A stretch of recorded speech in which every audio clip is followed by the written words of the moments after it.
ሰላም ጤና ይስጥልኝ። እንደምን ሰነበታችሁ? የእግዚአብሔር የአምላካችን ስም የተመሰገነ ይሁን። ባለፉት መርሃ ግብሮቻችን ቤተክርስቲያን ማን ናት በሚለው ርዕስ ላይ የቤተክርስቲያንን ጠቅላላ ሐሳብ መረዳት እንድንችል ከአራቱ መጽሐፍ ቅዱስን መሰረት ካደረጉ መሰረታዊ የክርስትና እምነት ምንጮች መካከል ሁለቱን ማለትም አንደኛ ጌታችን ኢየሱስ ክርስቶስ ያስተማራቸውን ትምህርቶች ዋቢ በማድረግና ሁለተኛ ስነ ቋንቋን ፊሎሎጂን መሰረት በማድረግ ቤተክርስቲያን ማን እንደሆነች በስፋት ለማየት ሞክረናል። ዛሬ የምንመለከተው መጽሐፍ ቅዱስን መሰረት አድርገው ቅዱሳን አበው ያቀረቡትን የኒቂያ ቁስጥንጥንያ አመክንዮና የጉባኤያትን ውሳኔ እንመለከታለን። የቤተክርስቲያንን ማንነት በጸሎተ ሃይማኖት በኒቂያ ቁስጥንጥንያ የሃይማኖት መግለጫ ማለት ነው እንዲህ ተብሎ መግለጫ ተሰጥቶበታል።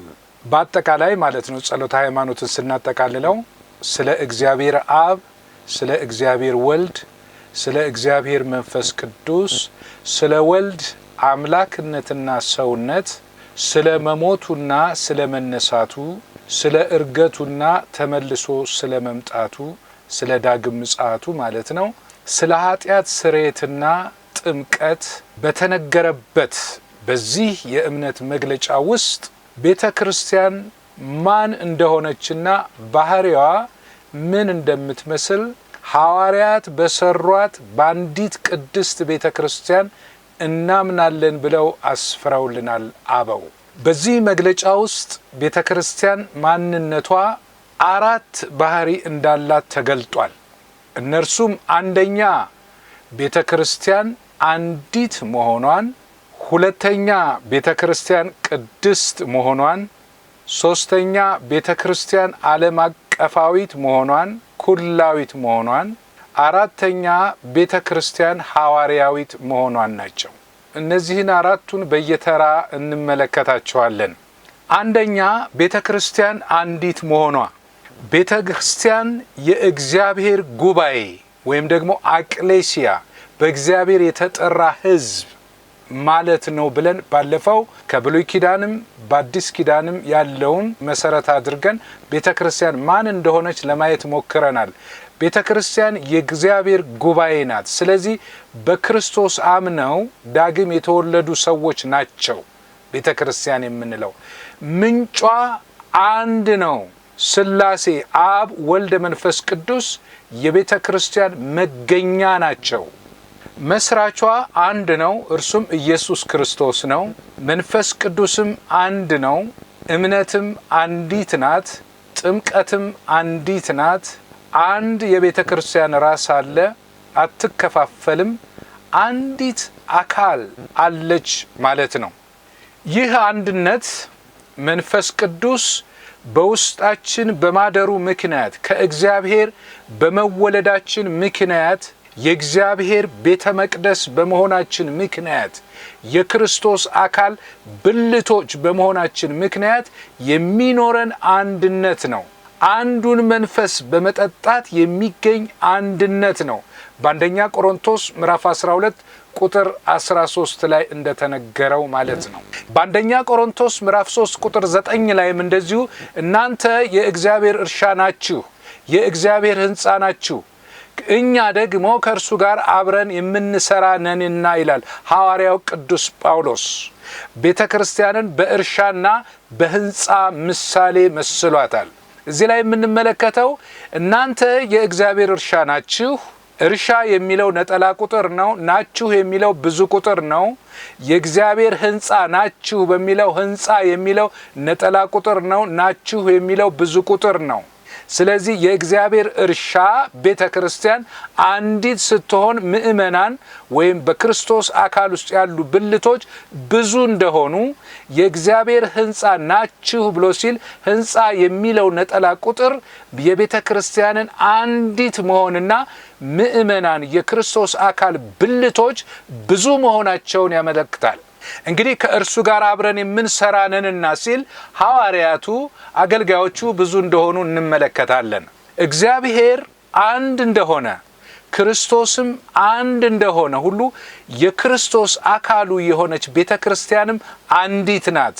ሙሽራው ክርስቶስ አንድ እንደሆነ ሁሉ ሙሽሪት የተባለችው ቅድስት ቤተክርስቲያንም አንዲት ናት። ጌታችንና አምላካችን ኢየሱስ ክርስቶስ በዮሐንስ ወንጌል ምዕራፍ 17 በሊቀ ካህናትነት ጸሎቱ ምእመናን አንድ እንዲሆኑ እንዲህ ብሎ ጸልዮአል። በዮሐንስ ወንጌል ምዕራፍ 17 ከቁጥር 21 እስከ 22 ድረስ ሁሉም አንድ ይሆኑ ዘንድ ከቃላቸው የተነሳ በእኔ ስለሚያምኑ ደግሞ እንጂ ስለነዚህ ብቻ አልለምንም። አንተ እንደላከኝ ዓለም ያምን ዘንድ አንተ አባት ሆይ በእኔ እንዳለህ እኔም ባንተ እነርሱ ደግሞ በእኛ አንድ ይሆኑ ዘንድ እለምናለሁ። ቁጥር 22 እና 23 እኛም አንድ እንደሆንን አንድ ይሆኑ ዘንድ እኔም በእነርሱ አንተም በእኔ ስትሆን በአንድ ፍጹማን እንዲሆኑ የሰጠኸኝን ክብር እኔ ሰጥቻቸዋለሁ በማለት ጌታችን ኢየሱስ ክርስቶስ ወደ አባቱ ሲጸልይ የጸለየው ስለ ቤተ ክርስቲያን አንድነት፣ ስለ ምእመናን አንድነት ነው። ይህ የቤተ ክርስቲያን አንድነት በክርስቶስ ውስጥ ያለን አንድነት ያመለክታል። ይህ አንድነት እኛ ሰዎች የምንፈጥረው ወይም የምንመሰርተው አንድነት አይደለም። እኛ ይህን በክርስቶስ ያገኘነውን አንድነት እንጠብቃለን እንጂ ይህን አንድነት መፍጠር አንችልም። ይህ አንድነት በዘር ላይ የተመሰረተ ወይም ሰዎች ተስማምተው የአቋም መግለጫ በማውጣት የስነ ምግባር መመሪያ ወይም ቀኖና ወይም ደንብ በማውጣት የመሰረቱት ወይም ቤተ እምነት የዲኖሚኔሽን አንድነት አይደለም። ይህ አንድነት በክርስቶስ ስናምንና ስንጠመቅ ከእግዚአብሔር ስንወለድ በክርስቶስ አካል ውስጥ ስንሆን ከክርስቶስ ጋር ስንዋሃድ የምናገኘው አምላካዊ መንፈሳዊ አንድነት ነው። ይህ አንድነት ምእመናን ከጌታ ጋር እንዲሁም እርስ በርሳችን ያለንን አንድነት ያመለክታል። ይህ የቤተ ክርስቲያን አንድነት ምእመናን ከክርስቶስ ጋር ባላቸው አንድነት ላይ የተመሰረተ ነው። ምን ማለት ነው? ከእግዚአብሔር ዳግም የተወለዱ ምእመናን ከክርስቶስ ጋር ባላቸው ህብረት አንድነት ላይ የተመሰረተ ነው ማለት ነው። ክርስቶስ በምእመኑ ውስጥ ሲያድርበት፣ ምእመኑም ደግሞ በክርስቶስ ውስጥ ሲያድር ከክርስቶስ ጋር ባለው አንድነት የተፈጠረ አንድነት ነው አንዲት ቤተክርስቲያን የምትባለው ማለት ነው። እንዲሁ በሮሜ መልእክት ምዕራፍ 8 ቁጥር 9 ላይ እናንተ ግን የእግዚአብሔር መንፈስ በእናንተ ውስጥ ቢኖር እናንተ በመንፈስ እንጂ በስጋ አይደላችሁም። የክርስቶስ መንፈስ የሌለው ከሆነ ግን ይሄው የእርሱ ወገን አይደለም ይላል።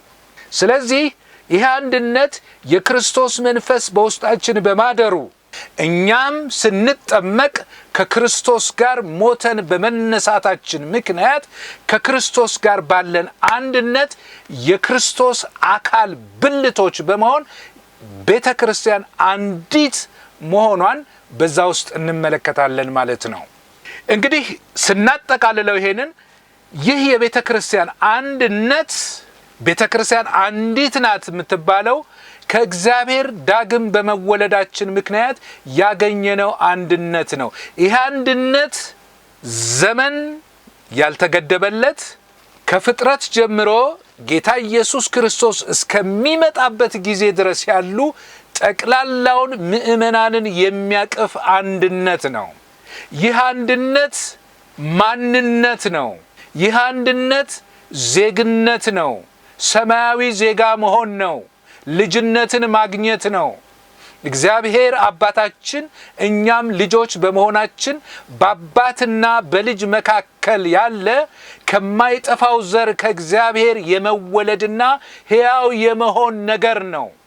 አስቀድሞ በብሉይ ኪዳን ዛሬ በአዲስ ኪዳን ወደፊትም ጌታ ኢየሱስ እስከሚመጣ ድረስ ያሉትን ምእመናን የክርስቶስን አካል አንድነት የቤተ ክርስቲያንን አንድነት የሚያመለክት አንድነት ነው። የእግዚአብሔር የአምላካችን ስም የተመሰገነ ይሁን። ይሄ የማይከፋፈል ነው። ይህችኛዋ ቤተ ክርስቲያን አትታይም። ሰማያዊት ናት፣ መንፈሳዊት ናት። በዛ ውስጥ ያሉ አሁን በምድር ያለነውም ከምድር ያለፉትም በአጸደ ነፍስ ያሉ ዳግም የተወለዱ ምእመናን በሙሉ በክርስቶስ ውስጥ ያለንን አንድነትና ስፍራ ያመለክታል ማለት ነው። የእግዚአብሔር የአምላካችን ስም የተመሰገነ ይሁን።